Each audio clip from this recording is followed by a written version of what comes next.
Are you ready? Yes, I am. Hello, everybody. A warm welcome to Wisdom from North, the place where we're diving into the deeper meaning of life and asking the big questions. My name is Jannecke, and today I'm so honored to be here with Sri Mooji. Now, Mooji was born in Jamaica and moved to London and worked as a street painter and later as a teacher in a college. But in 1987, he met a Christian mystic that really changed his life, this encounter. It brought him into a direct experience with the divine within. And within a short period of time, he experienced a shift in consciousness. Hello, Mooji. Welcome. How are you? Fine. Thank you. Nice to see you. Wonderful. I'm very excited about speaking to you today because I always share a little bit with my viewers about my own personal journey, and I've been to India like 7 years ago, and I feel like I've been on this spiritual quest for a long time. And when I went to India, my goal was to awaken. It was to experience this feeling of bliss, and I thought I kind of knew what it was. But now, after doing 300 interviews for 4 years, I feel like I still don't have a clue about what awakening is, and I've never experienced it myself. And from my perspective, it seems like you have kind of reached a state that is very peaceful, and in my eyes that's a kind of an awakening. But would you agree? Can you speak a little bit about what an awakening is? Early in life, to identify with the body as being ourself, and also the conditioning which arose through whatever environment we grew up in, that quickly becomes our reference for life and seems to contribute to the identity we believe ourselves to be. And that is not the truth in any complete sense, but that is what we take to be ourselves, and what we now often refer to as our personality or our person. So that is something that we acquire, and every human being at some point, early stages in their life, we fall into this state of a kind of ignorance of our true nature. But that is somehow camouflaged, or you may say the conditioned state appears as though that's what our fundamental nature is. And so we go through life believing that, I'm a man, I'm a woman, and my conditioning makes me who I am, and so on. And that is pretty much so for most people, until at some point, something in life, an experience, it could be something that has a tremendous impact on us, shakes us out of that sort of mold of, or that mode of thinking and belief. It can be just simply meeting someone, or even reading a book, or falling ill for some time, or losing a best friend, or the breakup of a relationship. These things, they can contribute to the kind of have an impact that may change the way we begin to look at life.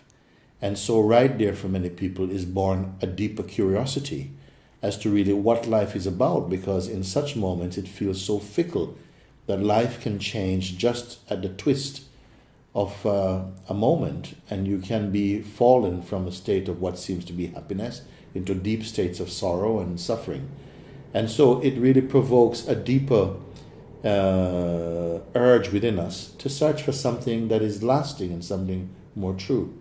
So that for many people is the beginning of their spiritual journey, for a search for the state of completeness. So I don't know if that really addresses your question really properly, because you asked, what is it like, this awakened state? And I said, well, actually, as we come to discover more about our true nature, not just mentally or emotionally, but actually being experientially. And if we are so fortunate to meet someone who is a bit further ahead in that experience, who can guide us safely, or you meet a master or something, if we are so fortunate to meet a master, who can guide you and know the pitfalls that occur through the mind, because the mind, in its psychological aspect, can be very misleading for many people. And a master can guide you through safely, in a way in which you can begin to experience more profoundly, more sincerely, the truth of yourself. As that begins to happen, you'll find a deep peace moving in, a state of deep stillness and a joy which does not need an event or a story to manifest. And the more these are experienced, they're so profound, so impactful, that they actually encourage you to go more deeply. And it can become so much for some people that they're willing to leave everything in their lives for it, because it's such a profoundly beautiful state of being. Wonderful. I get 1,000 questions just right now.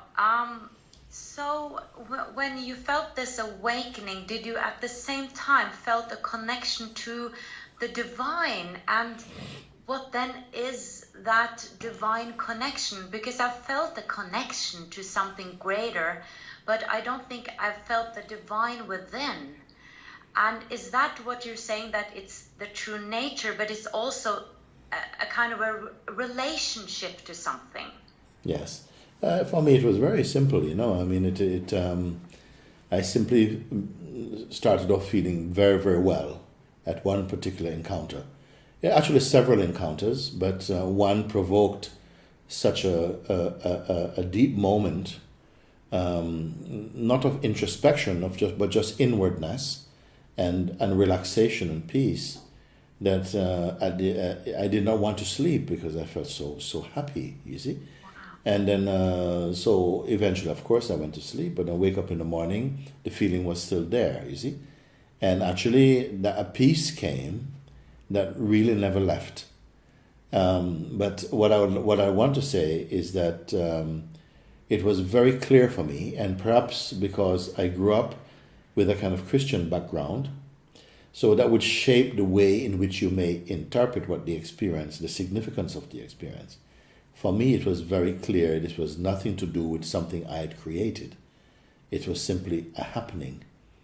And it was so deep and so natural that it was like love at first sight, although there wasn't a sight to it. But, I was totally captivated by this. I just wanted more, to be so totally this. I had no doubt about it inside, in terms of, it wasn't so much a belief, it was more that the experience was so profound, and so I felt so embraced by a loving power that I just wanted as much of it as possible. And this was what I was hinting at earlier when I said that some things can happen in your life that can change it instantly. And that was a kind of instant moment, because it felt like I was ready to give everything up for this feeling.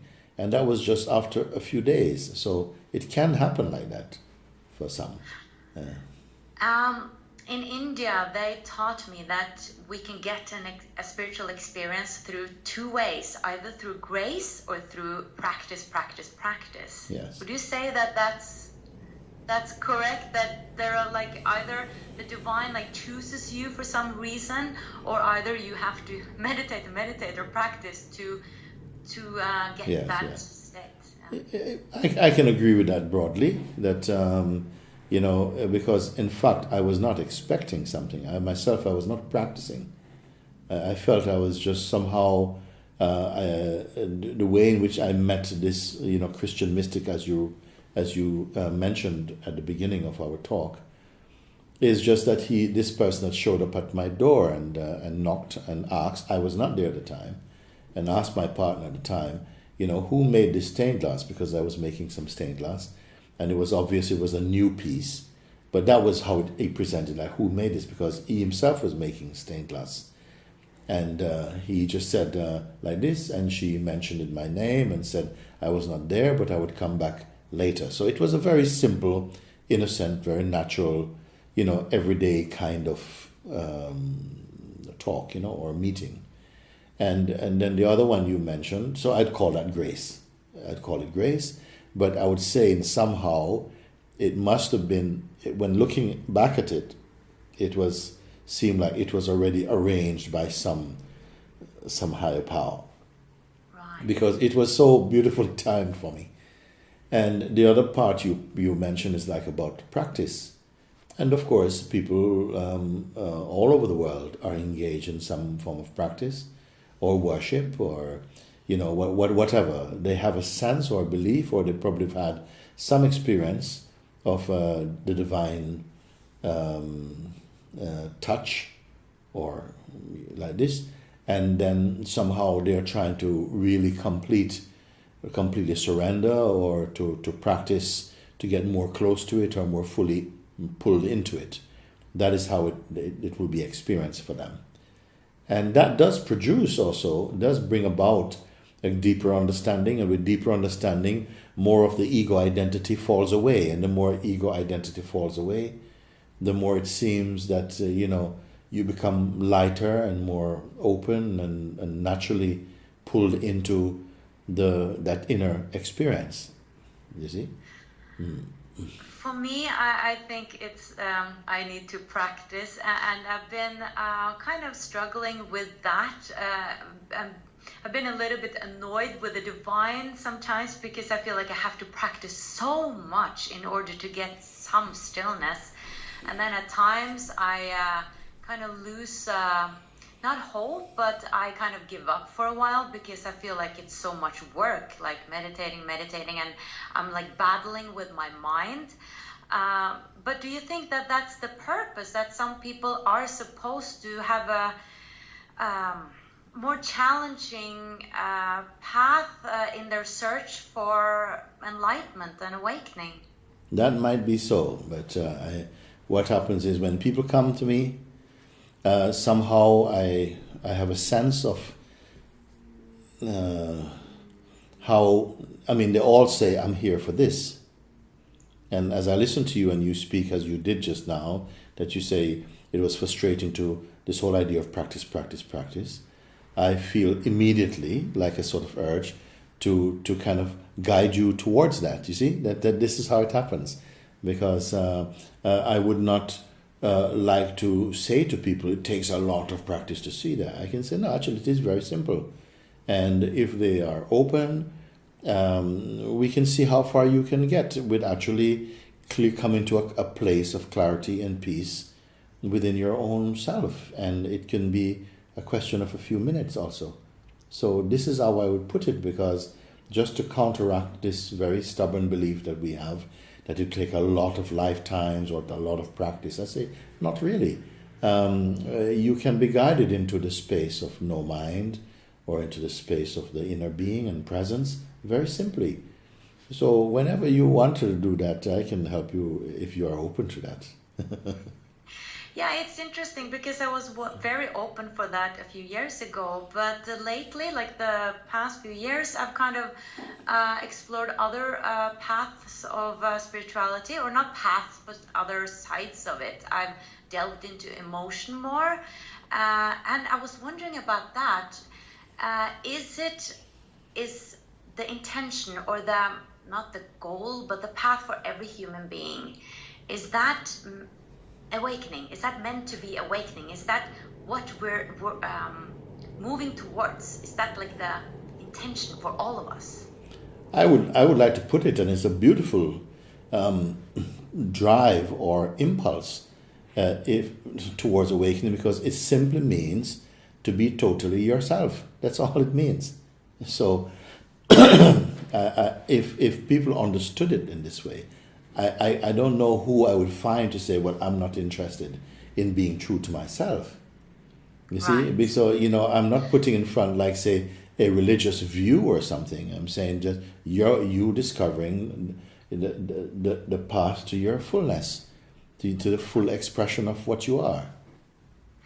But I think maybe that some resistance that I've heard others have had, and also in myself, I've discovered that I'm a bit afraid, I think, actually, of awakening, because I'm afraid of the emptiness, because I hear people like you and other spiritual teachers are talking about that you just feel that you exist. It's kind of this emptiness, and then I'm afraid of losing myself, and a part of me really loves sometimes the ups and downs and the dramas, you know. Well, I don't. You've said a lot there. I would say that actually you cannot be afraid of self-discovery. Your mind is, or that part of ourself that we imagine, that has been our trained self, our constructed sense of identity. Fear comes up in that region in us. But you truly cannot be afraid of your own true nature. And they speak of words like emptiness. Perhaps we have listened too much without really being guided into what that really experience is like. Because if really and truly being guided into emptiness was such an abstraction and so much a removing from the life as you know it, then who would really want that? And you have to remember that most religious practices, most spiritual goals we have role models like Christ or the Buddha or Lord Krishna or like this. We have role models, and they inspire in us great peace and love and openness, a great sense of freedom and joy. So, this is an indication that self-discovery cannot be a sorrowful, sort of discovery. And if there's fear towards it, it's maybe because of the way in which it has been presented, as though, yes, there's just this great emptiness and we're just floating in this emptiness. But really, the experience is not like that. It is actually very, very, although it might, on one side, you can say it's a great sense of emptiness, meaning that actually your mind is not cluttered with 100,000 things. There is a total state of presence and a total feeling of being, of natural state of yourself. And, your mind is functioning in a really good way. It is not your enemy. The mind is more in service to the expression of truth. So all the things that people seem to be afraid of initially, the sort of like the reflex to I'm going to lose all the things I like in life, like the contrasts and the ups and downs and so on. Actually, you hinted at it. It is not so great if you are under it. It is you will still continue to have a body, to have the senses functioning, to have a mind, but you will not be overwhelmed or be so likely to be thrown into states of depression. Experiences will continue for you, but you will not really be overwhelmed or become addicted to any particular state. And I'm sure that people will be very happy for that, because largely we suffer because of being in states that we cannot change. Right. You see? So I would like to counteract that view to say it is not really like that. The emptiness is not that, you become sort of like stupid or foolish or you don't know what's going on or something like that. It's different from that. The world is still seen. You still interact with beings, but it seems much more superficial, many of the things, which it is in fact. Many of the conversations that people talk about is very superficial, very, very momentary, not particularly contributing to the deeper nature in any way. So I feel that the awakened being is a much more interesting being than the ego being. Okay? The awakened being is a much more interesting and really meeting someone who is really awake to the self.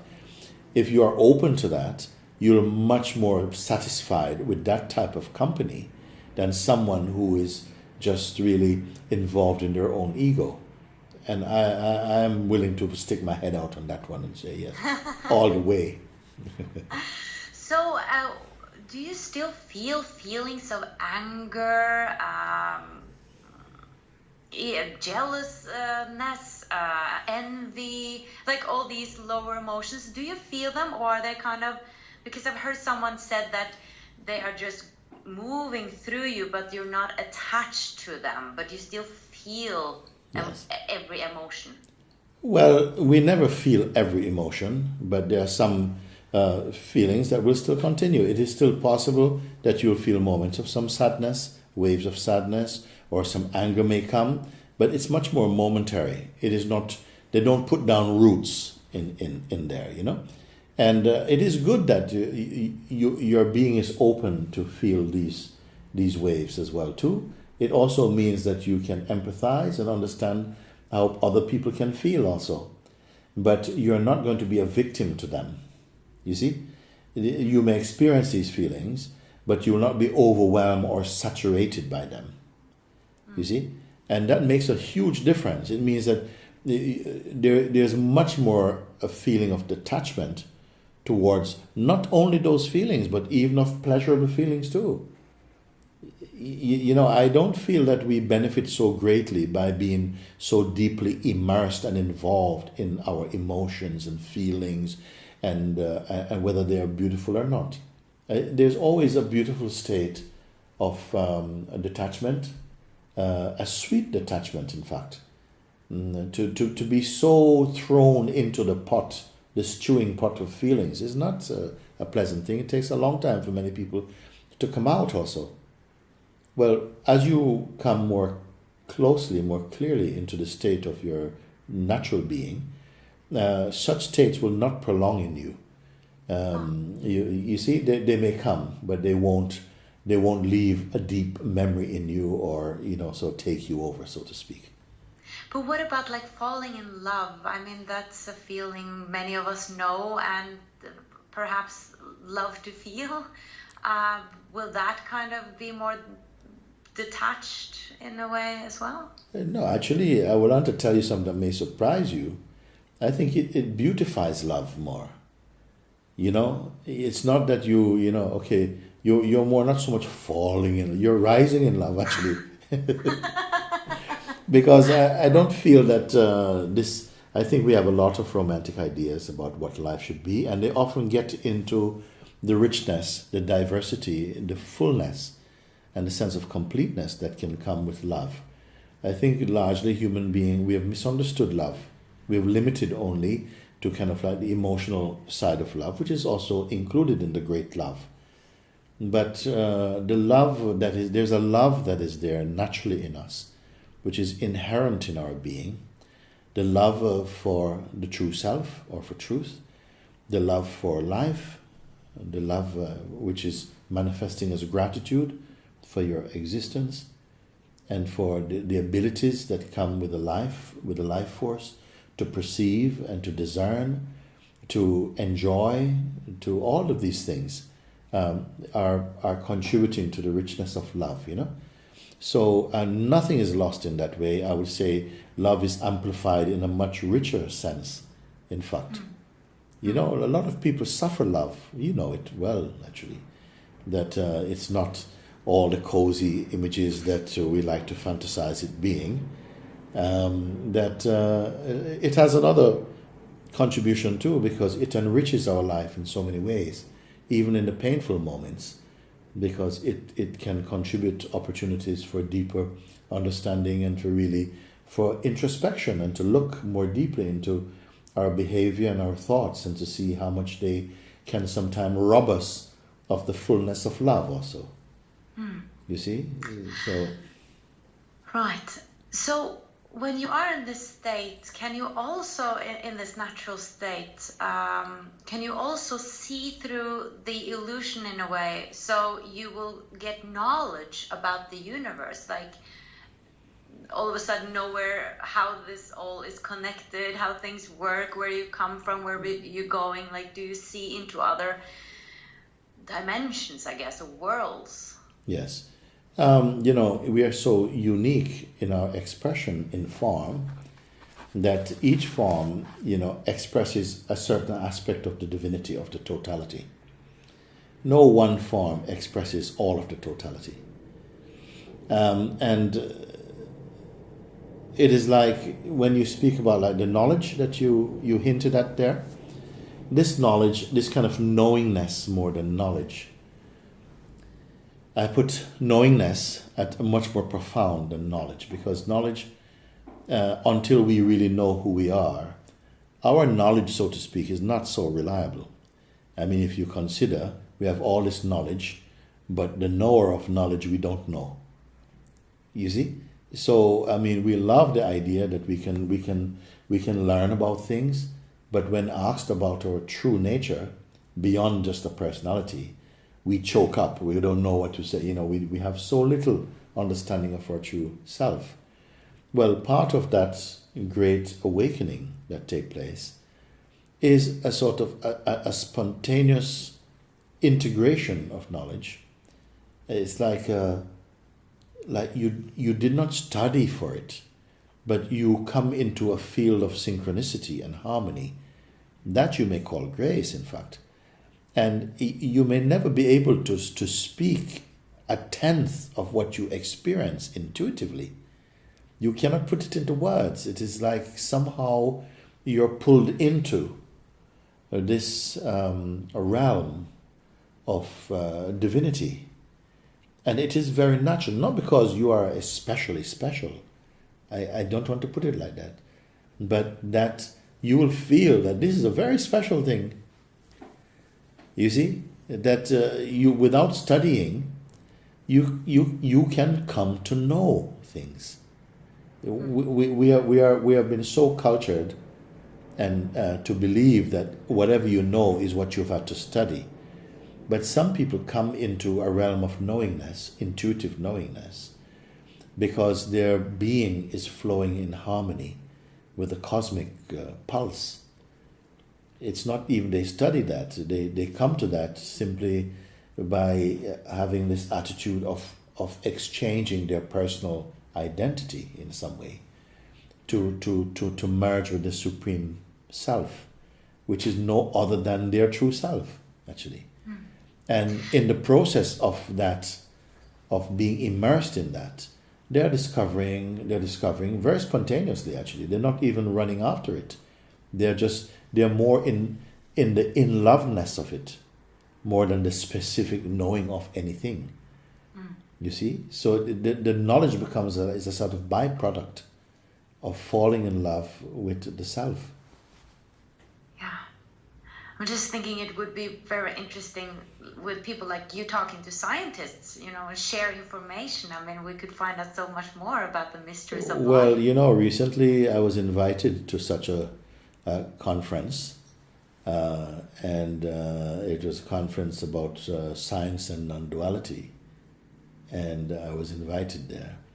I'm so much looking forward to speaking to scientists, to speaking to physicists and great mathematicians. I've had the privilege of speaking to some over the years, but I thought that specifically, okay, now we can talk.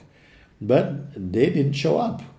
The only one showed up, who I liked very much. He was very nice. But I feel that we are speaking about the same subject, in fact. Yeah, from different angles. Yeah. But I have not really met anyone who would really come forward and talk about it. You see, because really with these type of things, I cannot speak about them just academically. It must come into an opportunity for direct experience also, and to confirm something. And that's going to come from more of an intuitive place rather than a studied place. Right, I see that. It's different words, terms, expressions, and... No, I don't mind that. The different terminologies and stuff, we are perfectly okay with that, you know. It can be as vast, it can be as simple, it can be as complex in some way, but not if it is intended or made to feel complex. I like to simplify things and to look at them in a more naked and honest way. And many people want to do the very same thing too. So I feel quite excited if I would meet scientists who are genuinely fascinated by the subject. And there are some, perhaps even many, but I have not met them so much. Maybe through your program, I might meet a few of them. Well, I mean, that's my dream, that we will create these bridges between spirituality and science, I think it's the same actually, just from different angles. And yeah, I don't and see any separation, in fact. Sorry? Ultimately, there's not really any profound separation. In real discussion, they must meet. That is the exciting thing about it, is the possibility of coming to meet. To that through, not saying we're coming to meet, but that we're coming, and through exploring genuinely, we come to a singular understanding. In fact, you may still keep the label of science and spiritual if you want, but the outcome would be one of a deeper understanding if the search is genuine. Right. So speaking of that, do you feel like you are expanding, also discovering new things as well all the time, or have you kind of reached some state? There's two aspects of it. One is that I feel that as long as the body is here and the vital breath is in the body and consciousness is present, one will always be maturing and refining one's knowledge. It will be happening just as a matter of fact. That change will be, that evolution will continue, that maturing will continue.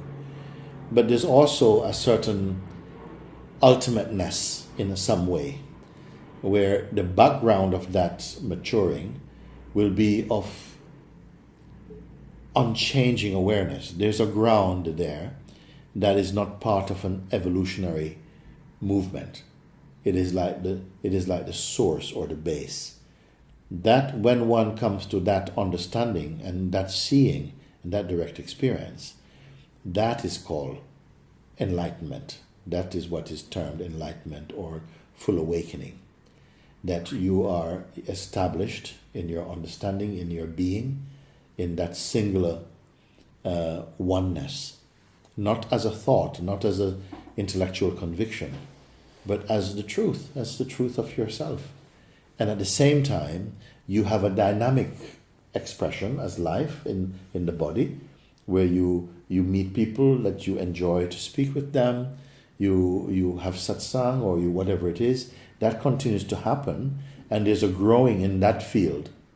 There's an evolution in that expression, but that's only in the expression. Behind the expression is some unchanging dimension, which is, I'm using the word behind, but it's not really behind because it's not limited. It's everywhere. But in order to speak of it, it's I will use the words like is behind the mind or something like that. Yeah. So when you're talking about the true self, are you in a way talking about the soul, like me as not Jannecke, but the being I was before I came here, and then I look at myself as something separate from you in a way, but from another perspective, a lot of people talk about oneness, that we're one. So the true nature, is that as me or as the whole? If you understand my question. Yes, it is both, but it's more true to say you're in your wholeness. You see, you spoke of the being you were before you came into being a person, or so to speak. You see, so that being was not left somewhere. It's not somewhere else. It's right here in the core of who you really are. In fact, a book that is just coming out, our next book, is called Who You Are Before You Became. You see? And I say this simply because you mentioned, like what I was before I came into this role as being Jannecke or whatever. No? So, yes, pretty much like that. And Jannecke is a role that you're playing now, and that role keeps changing. But in your inmost being, there's something unchanging. So it's kind of two-aspected, you can say. The parts, just like the body is always changing, mind is always changing, identity is always changing. And yet your deepest being remains unchanging. And in a sense, it needs to be so. You see? And that's what makes introspection or meditation so powerful, because the one you take yourself to be now, when it begins to reflect on its true nature, it comes back to that still place, the unchanging place, the beautiful place, the harmonious place. And actually it brings a lot of light and illumination in the expression that is functioning right now also. It illumines it and it brings much more joy and openness, because actually even ego, I don't want to strike at the ego only, because actually ego can be there, but by the time you understand your true nature, it is so superficial, it's more playful. The thing is that it's become so much representing a kind of fact. But it is actually the fiction of ourself. The fact is your inmost being. That is the fact of yourself. Yeah, so exciting to hear about this. And I would like to speak or ask you, because I think many listeners are now thinking, but how? How can I practice? How can I silence my mind? And I actually tried the other day. I did one of your exercises on your webpage, self-inquiry.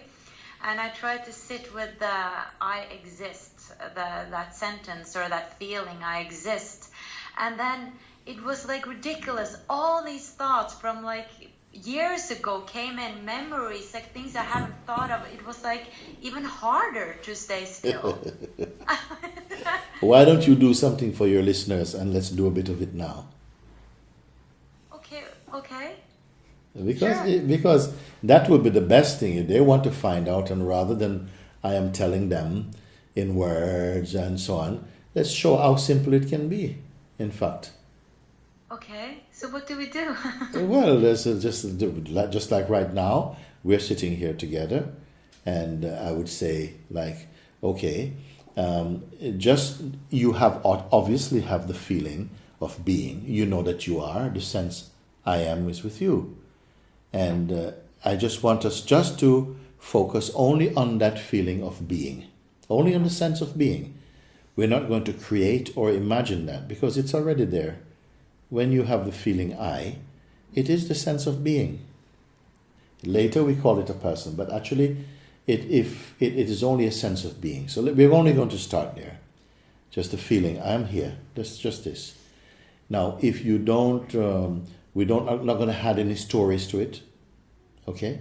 So whatever happened today, we're not going to include, or what happened yesterday and so on. There's only the feeling of that I exist, you exist, and you're here.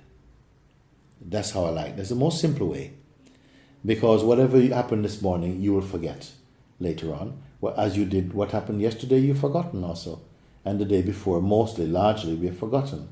So I always ask you, just come to this place of I am, this sense of being. Okay? And don't allow any other thoughts or judgments or feelings to combine itself with just the feeling of being. Okay? So we don't touch any thought, or if any feelings come up, just the feelings come up, but you're not going to combine or get involved in them. That's all.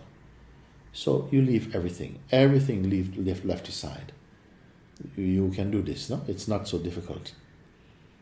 I have to concentrate. A little bit. You'll have to do a little bit, because actually, but you don't have to concentrate so much. Just that you are just a feeling of being. You're not inventing it. You're not imagining. You're simply not engaging with the stuff your mind is bringing up. And normally, the mind will want to bring up a lot of things right now. Okay? A tsunami of things. So this is why I wanted to do it with you now. So you can see that even if a lot of things come up, it is okay. It is okay. If 1,000 things come up, in some way it makes it easier. Because you can't think of 1,000 things. If 1,000,000 things come up, you'd actually be very quiet, because you can't think of 1,000,000 things. You see? Usually Will it get easier? I mean, will there come less and less thoughts? Right now it's going to do. So you see, it's not, if any thoughts are coming up, even like, will it get easier? That's another thought you're adding. So just leave that. Don't touch that. Okay? Look, you're going to enjoy this. You're going to enjoy it. Look, it's so simple. And so you don't engage with any of the thoughts, or any feeling, or anything to do with time, like yesterday or this morning, or what will happen after the show, or what is going to be my next question. I know you can do that. So you just leave them for a moment. Your listeners, your viewers are going to really enjoy this through you.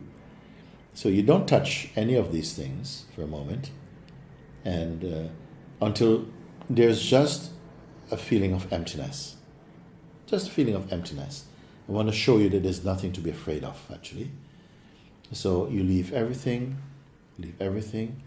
and even if the mind is shaking or something, it's okay. It can shake. It's not the first time, Simply, you're not being involved with it. You see? And tell me genuinely, don't try to pretend or nothing to me, what is your feeling at the moment? If you follow all the things I ask you to just do, just to stay that, are you still inside very, very noisy? Because we can work through that too. No, I'm not very noisy. I feel strange. Yes. Actually. Yes. Now the feeling of strangeness, that is just a thought actually. That the mind says, this feels strange or something. And so it's what happens is there's a side to the mind that is not really working on your behalf. It will try to sabotage or to distract you from being in your center. We must be aware of that. Okay? So that's the side of the mind that will show up at times like this to try and discourage you and to put you off. Okay? It happens for everyone, whether you are Shiva or Christ or a Buddha or whatever. So for a moment that will come, You feel a bit strange. It's not, you just it's a sensation is there, but don't combine yourself. Don't use it as an assessment. You're aware of it, but you're not touching it. Okay? So that feeling is just a feeling. It's just a feeling, and it will change. So don't give it too much attention. Now, what is left now? Well, I feel energy in my body. Yes. A lot. This is very natural. Because what tends to happen sometimes is the mind itself was using that energy to produce thoughts. You see? And now, because you've been invited to not give energy to the thoughts, you're experiencing energy as energy. It is fine. You see? It is not disturbing. It's just a flow of energy is there. And you are aware of this. Okay? So don't say that you are even this energy. It is only a movement. You see? You are greater because you are aware of it. So let the energy just flow. Don't interpret it and don't identify. So that's another beautiful thing. Now what is remaining? I don't know. It's okay. I don't know. Yeah. Now, this is something beautiful, and it's okay that you don't know. I want to say this to you again. It is okay to not know, because the mind is always pretending it knows something. And to not know is actually a very spacious place. It's a place where you can simply just be. And being is not about knowledge. It's just of being. And that is one of the important stages that you will experience within yourself, and you will allow yourself simply to be. It is just a feeling of being. And it is good to get used to it. Isn't it? Because I'm looking at your face, I don't see any fear at the moment. Okay? No, all right, I feel like laughing. This is good. This is good. The laughing is your joy, is a kind of happiness, and also that you don't feel you don't have anything to particularly say about it. And you see, so all the signs are arising just by themselves. You're not making anything up. You're simply noticing and just giving yourself a break from your mind. Consciously, you're choosing to do that. And just by following this and not being afraid, you see, we are together right now, so it's not like, say, maybe if you were by yourself, you might think, oh my God, I'm going crazy, and so on. That's another thought, by the way. You're not going crazy. Actually, you're becoming sane in the most beautiful way. You see? And then, like this, the peace is coming, and the spaciousness. And so these are feelings that you should not be afraid of at all, because they are your friends. This is your perfume. It is very, very beautiful. You see? Nice. Yeah, Yes. yes. I love this. Yeah. I felt like I got an experience of something now. Yeah. You see, your mind wants to turn it to the past already, you say. Yeah. It says, I felt, I got. You see, like it's already want to change it to the past. But it is already still present in you. It doesn't belong to time, actually. Right. You see? Now, this is just the kind of exercise I often introduce to people who sometimes come with a lot of fear and some anxiety about these things, and they've heard all this kind of stuff. And I said, no, let's just try it and see. And after they try, they just want more. They want to do it more and more because it feels so good, it's so natural. And that's all that happens. You continue in this type of just being. You're just being. You're not making any mantras.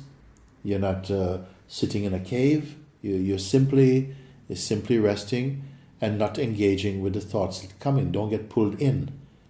You see? So you can see them like you're looking at a screen, but don't log into them.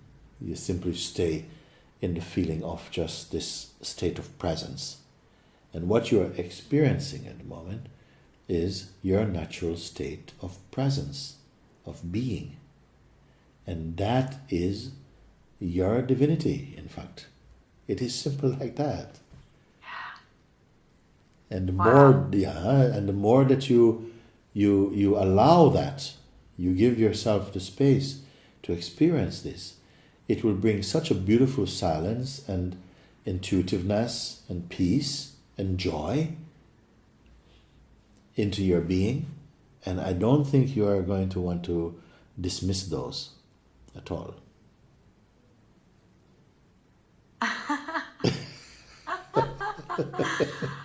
I'm so happy I had this experience. You are and having it. it, It yes. stirred my mind. Yes. Like when thoughts come in, and I'm like, oh, that was a sad thought, and then like I really am much more aware. I was much more aware now. This is the thing. You are going to become increasingly aware in a natural way.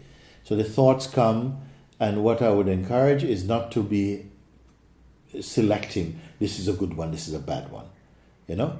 Just see them all as thoughts. And why I say this is because from the place you're looking, you are beyond thoughts. You have no need of them. You see? When we engage with thoughts, it's like you get pulled into their energy, in their suggestiveness, and it amounts to a kind of distraction for a while. You see? Now, that's not to say thoughts are bad in themselves. I just think that we are too involved with them too often and too much. Now you're becoming aware of the space of being. That's much more important than thoughts.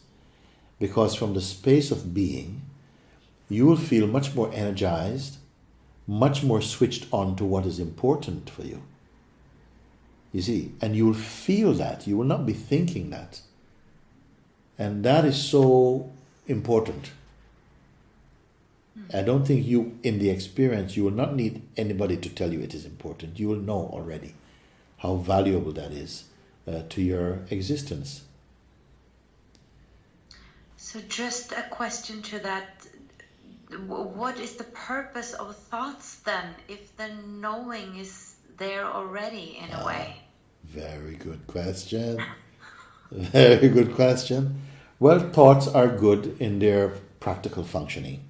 We need thoughts if you have to arrange to take a flight and to do things, practical things. You have a mind. The thoughts will come. But when you are more established in the state of presence, the thoughts will become more ordered.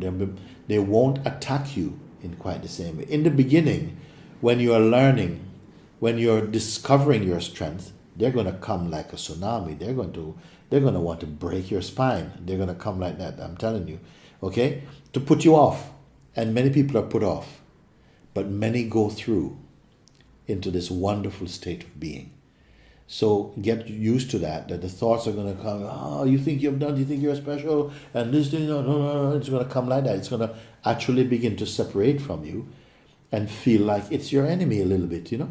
And in fact, when you are been cooperating with the old regime of thinking, you know, they will not seem like they're a threat. They seem like they're a friend. But as soon as you're discovering your true nature, they will seem to go on the attack. And they will try to create distortions in your perception and to tell more lies and so on. And some people, actually it helps some people because they just come to see clearly that their mind is not on their side. It's not their friend, not yet. You see? And so a little battle starts there. And sometimes you feel you're losing it. And then you have to be encouraged, darling, you know, you're doing so well, you stay with it. In a while, it will be over. You will go through. But this is the challenge, the great challenge in any genuine search for liberation or for truth, is that there's a side to all our nature, to everyone's nature, that is going to be to try and sabotage any opportunity to win your freedom. It is like that. And if I don't say this, then in some way I'm keeping something from you. Everyone goes through that storm, that wilderness, where you feel like you're left alone and it's so difficult. And what most people do is just give in to the mind, to the mafia. Just, okay, I'll be a good girl. I want to try and run for freedom anymore. But there are many others who will continue to encourage you and say, this is your real opportunity and purpose for being on this earth with this body. You must overcome, because where you came from is from the Supreme Being. That's who you are. You're a child of the Supreme Being. You see? And you must win yourself back from this kind of, I would say, the distortions and the delusions that make us settle for so little in life when you are everything as you are. Wow. Yes. Thank you so much. This was so profound and so wonderful, and I felt that it was so healing for me right now, and I'm sure for so many who are watching. Oh, I feel very, very happy that you took that opportunity, because there's nothing that teaches like experience and example, and that you offered up just to take a look and to show that actually it is how possible it is, and how quickly sometimes the mind will try and catch you back. Okay, come back, I got you back. And you start to speak in the past tense again and so on. But the energy of the truth is still radiating in you, you see? And it's like, in a sense, what tends to happen in the beginning, it is like you take a piece of metal and you put it in the fire, and you take it out of the fire when it's red hot, and you can start many fires with this metal. But if you leave it out, it goes cool again or something. And sometimes our minds go cool again, because that's just what we are used to, being in that sort of state, you know. But, I feel that with someone like yourself who have had a genuine urge for things, and especially now that you taste the simplicity of it, that it is not so huge a big deal that you have to go and do all these practices for, that you can continue with your life, you can continue doing the things you enjoy, but include this more.